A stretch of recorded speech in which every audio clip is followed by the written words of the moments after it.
Hello my dear student, कैसे हैं आप सब। तो मैंने इससे पहले वीडियो में सेल के बारे में मैंने हर कुछ बता दिया है आप लोगों को। क्या सेल का डिफिनेशन बताया है, सेल की स्टडी को क्या कहते हैं। अगर आप लोगों ने वो वीडियो नहीं देखा तो प्लीज़ आप लोग पहले वो वीडियो देख लें ताकि आप लोगों को आगे समझने में दिक्कत नहीं हो। तो आज मैं पढ़ाने वाली हूँ सेल नंबर। तो सेल नंबर क्या होता है, ये यूनिसेलुलर ऑर्गेनिज्म क्या होता है, मल्टी सेलुलर ऑर्गेनिज्म क्या होता है, सेल साइज क्या होता है, सेल थ्योरी क्या होता है, आज मैं सब कुछ आपको बताऊंगी। तो आप लोग प्लीज़ अंत तक बने रहें और आपको अगर मेरा वीडियो अच्छा लगे तो प्लीज़ मेरे चैनल को लाइक और सब्सक्राइब ज़रूर करें। तो without wasting time I am starting. ठीक है, तो सेल नंबर क्या होता है। On the basis of the number cell there are two types of organism. दो टाइप का ऑर्गेनिज्म होता है। एक यूनिसेलुलर ऑर्गेनिज्म। यूनिसेलुलर ऑर्गेनिज्म क्या होता है, organism made up of a single cell are called unicellular organism. जो ऑर्गेनिज्म एक सेल का बना होता है, सिंगल सेल का बना होता है, उसको क्या कहते हैं, यूनिसेलुलर ऑर्गेनिज्म कहते हैं। एग्जाम्पल क्या है, अमीबा, पारामीशियम, यूग्लिना, बैक्टीरियम, यीस्ट, ये सब क्या है, एक सेल का बना होता है। ठीक है, in a unicellular organism all the basic function like respiration, excretion, reproduction are perform by a single cell. तो सिर्फ एक ही सेल में रिस्पायरेशन भी होता है, एक्सक्रीट भी करता है, रिप्रोडक्शन भी होता है, सिर्फ एक सेल में ये सारा फंक्शन जो है वो परफॉर्म होता है। अब आते हैं मल्टी ऑर्गन, ये अमीबा का डायग्राम है और ये पारामेसियम का है। तो आप लोग प्लीज़ अपने कॉपी में ज़रूर ये अमीबा का डायग्राम आप लोग बना ले, ये आपके एग्जाम में पूछ सकता है। पारामेसियम का ये चप्पल के आकार का है और इधर इधर सीरिया है। ठीक है, तो आप लोग प्लीज़ ये डायग्राम आप लोग उतार ले अपने कॉपी में। अब मैं आती हूँ multi cellular organism. Multi cellular organism क्या होता है, organism made up of many cell are called multi cellular organism. वैसा ऑर्गेनिज्म जो एक से ज़्यादा सेल का बना होता है उसे क्या कहते हैं, मल्टी सेलुलर ऑर्गेनिज्म कहते हैं। एग्जाम्पल क्या है इसका, ट्री है, बर्ड है, ग्रास है, इंसेक्ट है, कौ है, लिजर्ड है और हम लोग ह्यूमन बींग्स भी है मल्टी सेलुलर। तो हम लोग क्या एक से ज़्यादा सेल के बने होते हैं। ट्री जो है एक से ज़्यादा सेल का बना होता है। ठीक है, अब आते हैं multi cellular organism are made up of millions and billions of cell. तो हम लोग कितने सेल के बने होते हैं, हम लोग में मिलियन और बिलियन सेल्स रहता है। ट्री में मिलियन बिलियन सेल्स रहता है। इंसेक्ट्स में बहुत सारा सेल्स का बना होता है। In multi cellular organism different function are carried out by a different group of specialised cell. तो मल्टी सेलुलर ऑर्गेनिज्म में क्या होता है, डिफरेंट फंक्शन कैरी होता है, डिफरेंट फंक्शन कैरी होता है out by different group of specialised cell. ठीक है, अब आते हैं सेल शेप में। Cells are of different shape. Cell क्या होता है, डिफरेंट शेप का होता है। कोई ओवम होता है, ये आरबीसी का शेप है, तो ये सब कौन सा शेप हो गया, स्पेरिकल, जो गोलाकार होता है। फैट सेल ये भी स्पेरिकल शेप का होता है। स्मूथ मसल सेल ये सब स्पेंडल शेप का होता है, आप लोग देख सकते हैं स्पेंडल शेप का होता है। ये बोन सेल ये ब्रांच सेल का होता है, इसमें ब्रांच निकले हुए हैं, आप लोग देख रहे हैं ये सब ब्रांच निकले हुए। ये क्या कौन सा है, ब्रांच सेल। ये बोन सेल किस आकार का होता है, किस शेप का होता है, ब्रांच आकार का होता है। देखिए यहाँ सब ब्रांच निकले हुए हैं। बीन शेप्ड किसका होता है, स्टोमाटा का बीन शेप्ड होता है, बीन के आकार का होता है। उसके बाद नर्व सेल जो है हमारे ब्रेन में होता है नर्व सेल, तो ये एलोंगेटेड होता है, आप लोग देख सकते हैं। स्पर्म जो होता है ह्यूमन बींग्स में, हम लोग ह्यूमन में, मैन में स्पर्म होता है, तो वो कौन सा वो भी एलोंगेटेड होता है। अब एग्जाम्पल्स आते हैं। एग्जाम्पल क्या है, स्पेरिकल जो है ओवम, रेड स्पेरिकल का जो एग्जाम्पल है वो ओवम है, रेड ब्लड सेल है, फैट सेल है। तो कौन कौन सा स्पेरिकल शेप का सेल होता है, ओवम होता है, रेड ब्लड सेल होता है और फैट सेल होता है। ये सब कौन से शेप का होता है, स्पेरिकल शेप का होता है। स्पेंडल शेप का कौन सा होता है, स्मूथ मसल सेल। ठीक है, जो भी स्मूथ मसल सेल्स होता है आप लोग यहाँ देखिए वो सब किस शेप का होता है, स्पेंडल शेप का होता है। बीन शेप का क्या होता है, गार्ड सेल और स्टोमाटा जो है वो बीन शेप का होता है। एलोंगेटेड कौन सा होता है, नर्व सेल होता है। ठीक है, सम सेल्स, अब आते हैं, सम सेल्स में not have a different shape, और कुछ सेल्स के पास डिफरेंट शेप नहीं होता है। They keep on changing their shape, और ये चेंजिंग करता रहता है अपना शेप। जैसे अमीबा क्या करता है, अमीबा ये आप लोग देख रहे हैं, ये अभी ऐसे दिख रहा है तो कभी इस तरह का शेप हो जाएगा, कभी घूम जाएगा, तो इसका शेप जो है वो डिफरेंट नहीं होता है। ठीक है, अब आते हैं शेप जो होता है सेल का वो डिपेंड करता है कि वो क्या फंक्शन परफॉर्म कर रहा है, ठीक है। वो डिपेंड करता है जिस तरह का शेप होगा तो वो उस तरह का वो फंक्शन परफॉर्म करेगा। Red blood cell are spherical disc shape, this shape helps them to hold more oxygen. ये शेप क्या करता है, होल्ड करता है बहुत सारा oxygen. It also helps them to flow through the narrow blood capillaries, और ये ऑल्सो हेल्प करता है कि ये ब्लड में ऑक्सीजन जाए, ठीक है। Nerve cell are elongated, nerve cell कैसा होता है, एलोंगेटेड होता है। Their length helps them to conduct message throughout the body. तो नर्व सेल क्या करता है, ये हमारे ब्रेन में होता है, और ये ब्रेन में क्या करता है कि मैसेज जो होता है, जो भी बॉडी में हमारे मैसेज जाता है तो वो ब्रेन में जाता है, इसीलिए वो एलोंगेटेड होता है कि पूरे बॉडी में वो मैसेज जा सके। स्किन सेल और आर फ्लैट, स्किन सेल क्या होता है, वो फ्लैट होता है। Their shape helps them to protect the underlying parts of the body, और ये क्या करता है कि हमारे स्किन क्या करता है, हमारे बॉडी के अंदर पार्ट्स को क्या करता है, ये प्रोटेक्ट करता है।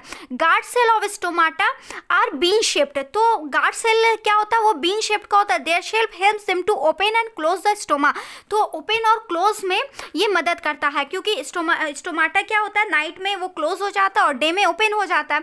Muscle cells of heart and spindle shape, this shape helps in contraction and relaxation. Muscle cells क्या करता है, कॉन्ट्रैक्ट करता है और रिलैक्सेशन करता है, तो इसलिए वो स्पिंडल शेप का होता है, ठीक है।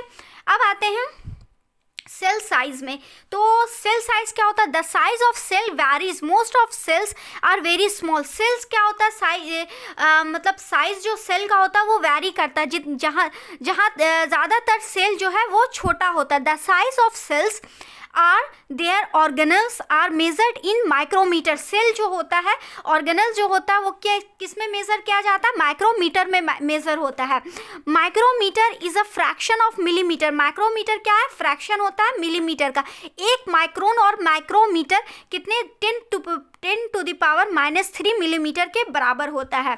The smallest cells are of bacteria, smallest cell क्या होता है, बैक्टीरिया होता है। 0.1 से 0.5 माइक्रोमीटर होता है स्मॉलेस्ट सेल, बैक्टीरिया होता है। सबसे ज़्यादा स्मॉलेस्ट सेल अगर आपसे पूछा जाए कि सबसे ज़्यादा स्मॉलेस्ट सेल कौन होता है, तो बैक्टीरिया होता है। कितना इसका ये होता है, कितना इसका मेज़र, इसको मतलब कितना इसका ये होता है, कितने में ही इसका हाई ये क्या बोलते हैं, कितना स्मॉलेस्ट होता है, तो आपको बोलना है 0.1 से 0.5 micrometre. The largest cell is the egg of an ostrich, तो सबसे लार्जेस्ट सेल कौन होता है, एग होता है। ऑस्ट्रिच का जो अंडा होता है वो सबसे लार्जेस्ट सेल होता है पूरे दुनिया में। 170 मिलीमीटर से 130 मिलीमीटर तक होता है। इन द ह्यूमन बॉडी में सबसे लार्जेस्ट स्मॉलेस्ट सेल बोला जाए तो ह्यूमन बॉडी में अगर आपसे पूछे कि ह्यूमन बॉडी में सबसे स्मॉलेस्ट सेल कौन है, तो रेड ब्लड सेल है। ये कितना है, 7 से 8 माइक्रोमीटर है। और the nerve cell is the longest cell, और नर्व सेल क्या है, सबसे लॉन्ग सेल कौन होता है, लॉन्गेस्ट कौन होता है, नर्व सेल होता है। ये 100 माइक्रोमीटर होता है, ठीक है। सबसे ह्यूमन बॉडी में अगर पूछा जाए कि सबसे स्मॉलेस्ट सेल कौन होता है, तो रेड ब्लड सेल। सबसे लॉन्ग सेल कौन होता है, तो नर्व सेल। तो अब आते हैं cell theory. Two German scientist Matthias Jacobs Schleiden in 1838 and Theodor Schwann in 1839 propose the cell theory. इन्होंने सेल थ्योरी को प्रपोज किया। The cell theory was refined further in 1855 by Rudolf Virchow से Rudolf जी से इन्होंने 1855 में फिर वो जो थ्योरी है वो फिर रिफाइन हुआ। The cell theory comprises the following postulates. तो सेल थ्योरी जो है वो अब ये इतना जो थ्योरी इन्होंने दिया है, तो ये सब में फॉलोइंग इसका पोस्टुलेट्स है, ठीक है। All living organism are made up of 1 और मोर सेल। जितना भी लिविंग ऑर्गेनिज्म होता है वो एक या एक से ज़्यादा सेल का बना होता है। A cell is the structural and functional unit of a living organism. Cell क्या होता है, स्ट्रक्चरल और फंक्शनल यूनिट होता है किसका, लिविंग ऑर्गेनिज्म का, ठीक है। All cells arise from pre-existing cells only. No cell can originate spontaneously. तो कोई भी सेल जो अराइज होता है एक सेल से दूसरा सेल बनता है, तो इसीलिए ये बता रहा है कि प्री एग्जिस्टिंग सेल से कोई भी सेल अराइज होता है तो पहले एक सेल बना होता है तभी दूसरा सेल बना होता है, ठीक है। Viruses are an exception to the cell theory. Virus जो होता है वो एक्सेप्शन होता है सेल थ्योरी के। It is because they are alive only until they are inside the host cell. ये क्योंकि ये होस्ट सेल के इनसाइड होता है तभी वो जिंदा होता है, और जब वो डेड, वो अगर वो बाहर आएगा कोई भी नॉन लिविंग थिंग्स में तो वो डेड आउटसाइड रहेगा। कोई भी वायरस का क्या फंक्शन होता है कि अगर वो बाहर रहेगा तो वो डेड रहेगा, लेकिन अगर किसी आदमी के ह्यूमन बींग्स में चला जाएगा, कोई भी ऐसे मतलब ये लिविंग सेल्स में चला जाएगा तो वो क्या हो जाएगा, वो जिंदा हो जाएगा। ये वायरस का वो एक्सेप्शन होता है कि ये कोई भी जिंदे आदमी के पास गया तो वो क्या हो गया, अलाइव हो गया, और कोई जैसे वो आउटसाइड आया नॉन लिविंग के पास आया तो वो डेड हो जाता है। ठीक है, अब आते हैं cell, the structural and functional unit of life. Cell क्या है, स्ट्रक्चरल यूनिट ऑफ लाइफ है। We know that all living organism are made up of cell. हम लोग जानते हैं कि जितना भी लिविंग ऑर्गेनिज्म होता है वो किसका बना होता है, सेल का बना होता है। All cell differ in shape and size, और जितना भी सेल होता है वो डिफर करता है शेप और साइज में, but the basic structure of the cell is the same. लेकिन बेसिक स्ट्रक्चर जो होता है सेल का वो सेम होता है। ठीक है, Similarly, when we observe any part of an animal or plant body, we find that it is made up of cell. तो हम लोग कोई भी ऑब्जर्व करते हैं, कोई भी पार्ट बॉडी का, या एनिमल के पार्ट का बॉडी हो या फिर प्लांट का बॉडी हो, तो हम लोग क्या ऑब्जर्व करते हैं कि ये बहुत सारे सेल का बना होता है। जैसे रूट हुआ, स्टेम हुआ, लीव्स हुआ, फ्लावर हुआ, ये सब कितने सेल का, बहुत सारे सेल का, मिलियन बिलियन सेल्स का बना होता है। In the same way, skin, muscles और bones are also made up of cell। और स्किन जो होता है, मसल होता है, वो बोन्स होता है, ये भी एक से ज़्यादा सेल का बना होता है। So we can say that a cell is a structural unit of life. इसी तरह मैं कह सकता हूँ कि सेल जो है स्ट्रक्चरल यूनिट ऑफ लाइफ है। तो बच्चों, जैसे कि ईंटा बनाने के लिए दीवार बनाने के लिए ईंटा की ज़रूरत होती, तो एक ईंटा जोड़ जोड़ के पूरा एक दीवार खड़ा होता है। उसी तरह से हमारा हर एक बॉडी पार्ट्स मिल के एक हम लोग का पूरा बॉडी बनता है। तो इसी तरह से सेल जो होता है वो ईंट के बराबर होता है। तो हम लोगों का सेल जो होता है वो जुड़ जुड़ के एक हम लोग का पूरा ह्यूमन बॉडी पार्ट बनता है। इसी तरह से ट्री में भी होता है, इसी तरह से इंसेक्ट्स में भी होता है, इसी तरह से कॉ में भी होता है। जितने भी लिविंग थिंग्स है उसमें होता है, जितने भी मल्टी ऑर्गेनिज्म सेल होता है उसमें होता है। तो अब आते हैं cell, the functional unit of life. Cell क्या है, एक फंक्शनल यूनिट ऑफ लाइफ है। Different cell perform different function. Different cell क्या परफॉर्म करते हैं, डिफरेंट फंक्शन परफॉर्म करते हैं। Each function carried out in the body of a living organism is a result of its cellular activity.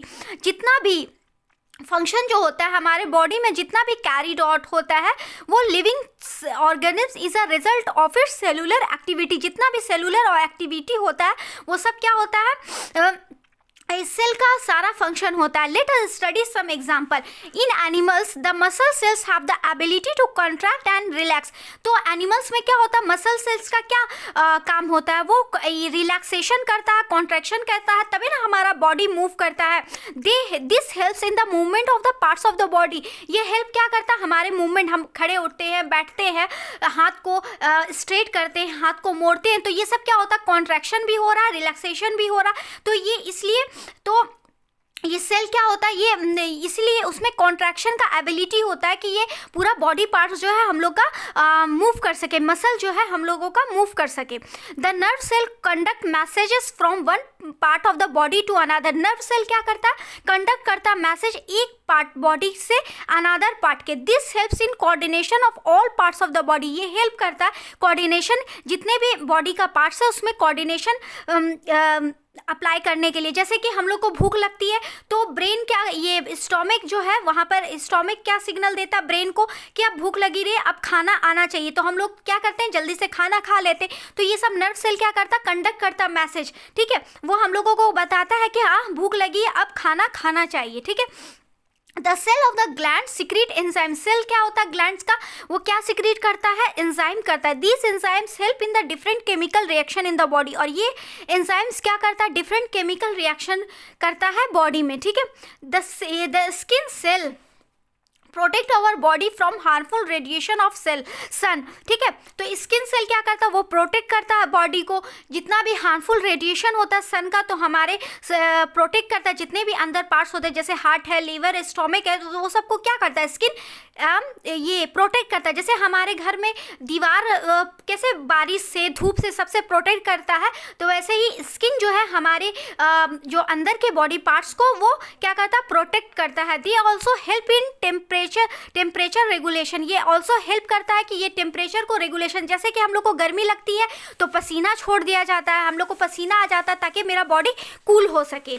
ठीक है, अब plant में आते हैं। In plant the leaf cells contain chlorophyll. Leaf cell क्या contain करता है, क्लोरोफिल कंटेन करता है। These cells manufacture food by the process of photosynthesis. ये सेल क्या करता है, मैन्युफैक्चर बनाता है फूड को, किस प्रोसेस से, फोटोसिंथेसिस के प्रोसेस से। ठीक है, the root cells absorb water and minerals from the soil.